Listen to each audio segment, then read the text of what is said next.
Now see in this example, what is the apparent position of an object below a rectangular glass block of glass 6 centimeter thick if a layer of water 4 centimeter thick is on the top of the glass. So what is the apparent position of an object? You have to get the apparent position of the object. So now in this case, see here, suppose there is a glass slab of 6 centimeter thickness and object is over here.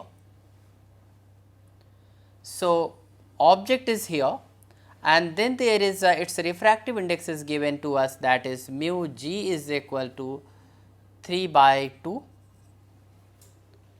and now there is a the water here over this, and this thickness is 4 centimeter and refractive index is 4 by 3. So we have to get actually what is the apparent position of the object.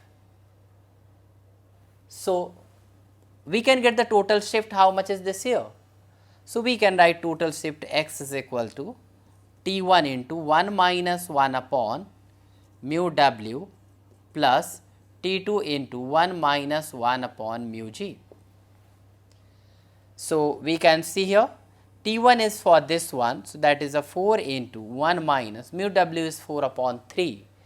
So we can write here 3 by 4 plus 6 into 1 minus mu g is 3 by 2. So we can write here 2 by 3, and now here we will be getting 4 into 1 by 4 plus 6 into 1 by 3, that is 1 plus 2, that is 3 centimeter.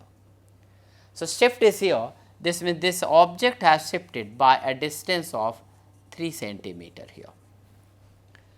So from here if you are seeing the apparent position is here, this is coming to you here the 7 centimeter, because total is the 6 plus 4 10 centimeter, object has shifted up by 3 centimeters. So apparent position will be here 10 minus 3 is equal to 7 centimeter. So this question is actually just formula based.